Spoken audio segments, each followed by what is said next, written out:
The Answer. Now, from the Signature Bank Studios.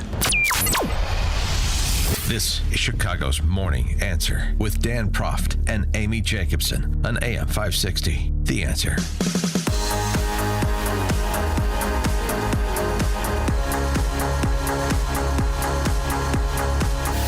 Top of the morning, Dan and Amy.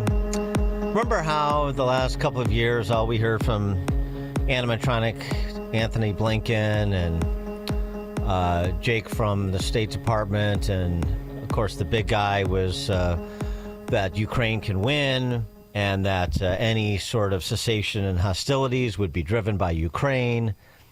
Well, it turns out that what they were saying publicly differed very much from what they were saying privately.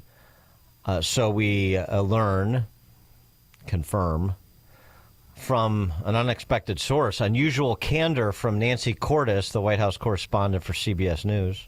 Privately, even Biden officials often acknowledged that Ukraine would ultimately have to give up some territory in order to secure a deal to end the war, though those Biden officials usually avoided saying that out loud. Trump officials say they're just being realistic 3 years into this invasion in order to drive both sides to the bargaining table.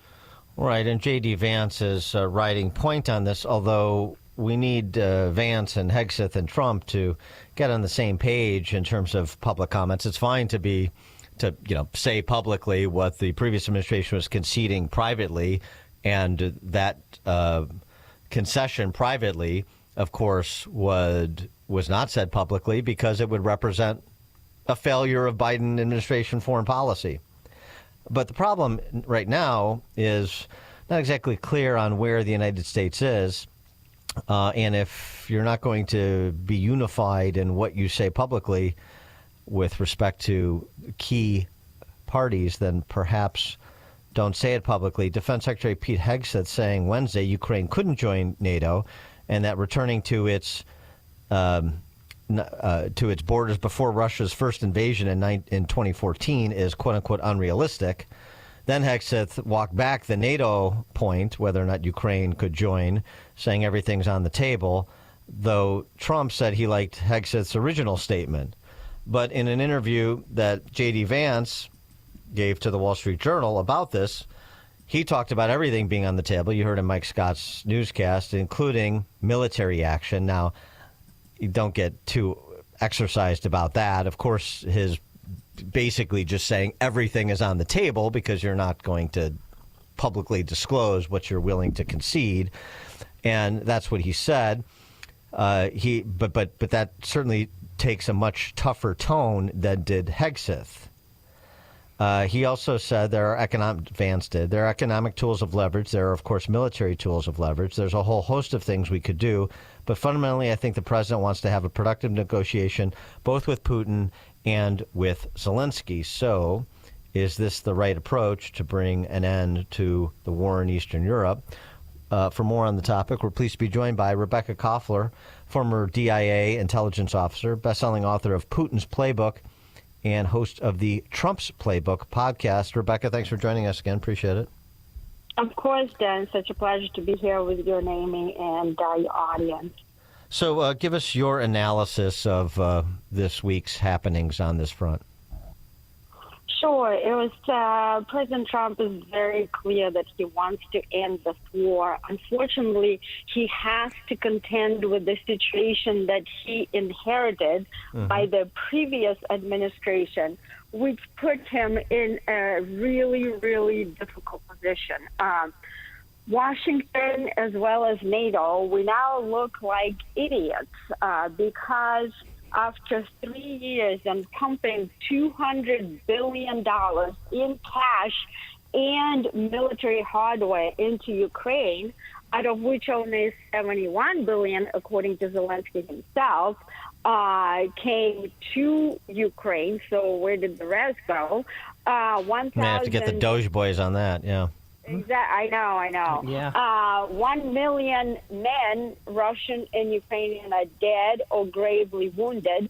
We depleted our own weapons arsenal to very dangerous levels. but providing it to Ukraine. And now Ukraine is going to potentially get a worse deal than they would have had that war not started. So Team Trump has to be very, very creative, but we don't have leverage, much leverage with Russia. So what President Trump is doing, he is basically redefining the definition of victory. So seemingly he's handing victory to Putin. After all, he's giving Putin 20%. Putin gets to keep 20% of the territory that Russia controls, including Crimea and the Donbass. No NATO membership for Ukraine. That was always Putin's red line. But President Trump is a strategic thinker. He is playing a very long game, and his goal is victory for the U.S. and a long-term peace. And we were literally on a path to World War III because Putin was willing to cross the nuclear threshold over Ukraine because Ukraine is part of Russia's strategic security perimeter on which it relied for centuries for security, like their version of the Monroe Doctrine. And so President Trump, with a stroke of a pen or like with verbally for now, at least he hasn't promised anything in writing to Putin, but he canceled World War III, and that is his ultimate victory. That's what he's after, to preserve U.S. combat potential, to not throw, U.S. forces and Europeans into Putin's nuclear furnace, like Biden was willing to do by authorizing Ukraine to strike Russia, deep inside Russia, with long-range missiles provided by the U.S. So his game plan is completely different. He's playing President Trump a multi-dimensional chess, and we will see how the victory is going to transpire. I'm certain we are going to remain victorious, but it's going to be U.S. victory, not necessarily, Ukraine is going to be preserved. Ukraine is going to be a victory for Ukraine as well. Well, I mean, it's a diminished Ukraine, and there's no question. So, I mean, these are concessions. I understand your point. He doesn't have leverage in this instance like he has leverage on, the Panama Canal, for example. But what about economic sanctions? I mean, you have people like Hungarian Prime Minister Viktor Orban suggesting that once this armistice is achieved, then Russia will be sort of welcomed back into the community of nations, and he means that specifically economically. Do you think it would be a mistake if there were any concessions made with respect to U.S. sanctions on Russia to give so that Trump retains that discretion because, you don't want Russia's economy to be churning as long as they're doing business the way that they are with China and Iran? I understand President Trump's economic warfare goals, but sanctions have not worked. They haven't worked since 2014 when the U.S. placed its first sanctions on Russia following Putin's invasion of Crimea. Sanctions were never meant to work for two simple reasons. Reason number one is that Russia's security concerns over Ukraine potentially becoming a NATO member trump its economic concern. Okay? Well, no, I understand sanctions didn't stop Putin from doing what he wanted to do, but prospectively, not retrospectively. Prospectively, I got you. Okay. So the second point I wanted to make is Putin has sanction-proofed his economy 7 years prior to the invasion. He has done the following things. He de-dollarized his foreign exchange reserves in favor of the Chinese yuan. He started standing up of the BRICS and the establishment of a new alternative currency to the dollar. He also has beefed up his sovereign wealth fund to an all-time high. And Putin also launched an import substitution program, forcing the domestic production of everything that they need. The military-industrial complex is now working 24/7 in 3 shifts. Also, we have such a minimal trade with Russia that any sanctioned amount is going to be minuscule. So they can threaten that. But there's a reason why Putin appointed an economist without military background as his defense minister. So Putin is also looking long-term. In addition, Putin has been using a shadow fleet of oil tankers to continue trade. Right. He still is trading with India, with China, of course, and he's not putting all his eggs. He's not putting any eggs virtually in Western basket. So, as I said, we're going to need to be very, very creative. And Putin is prepared for a very long war because, for the same reason I just said, it's a red line for him. So it remains to be seen. President Trump is a highly skilled negotiator. They have a good team. They just got an American hostage out. But he's not a magician, right? And the entire 25-century-long policy that Washington has pursued, the idiotic policy that dates back to Bush's time of trying to democratize the Russian former Soviet state, has brought us to this point. And the best that President Trump could do, which he's doing right now, is walk us off of the edge, the Armageddon. Go ahead. Well, but then, so if the broad outlines of what you just delineated do actually constitute the deal that's cut, then what do you think Trump's posture should be with Russia going forward?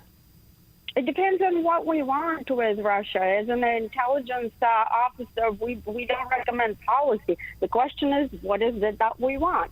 Do we want a strategic sort of, not maybe necessarily partnership, but a transactional partnership with Russia, because we can use them as a counterweight to China, because the real threat is China. And that's what I believe President Trump is doing, because China is now winning in Ukraine. How so? It's because China is sitting there and watching how 2 of its top adversaries, and don't be fooled, Russia and China are not strategic partners the way that they're trying to portray that they are. They're actually opponents. And we can get into that in a bit if you'd like.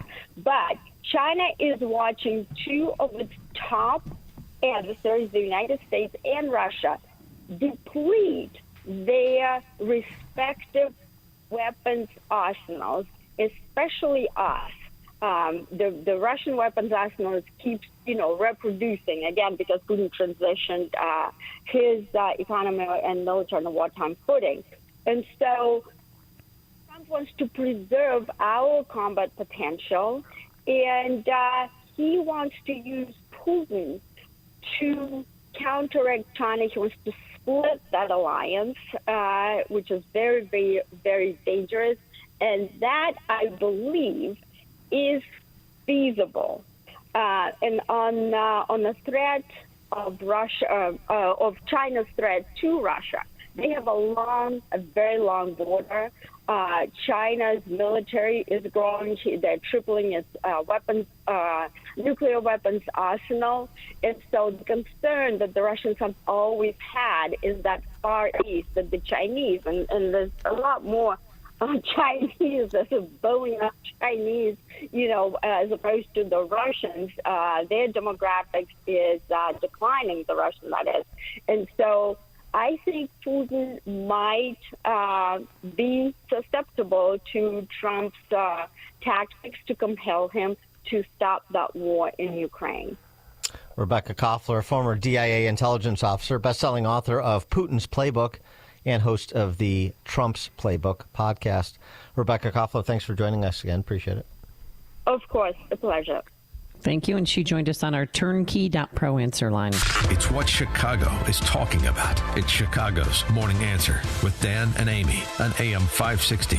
The Answer.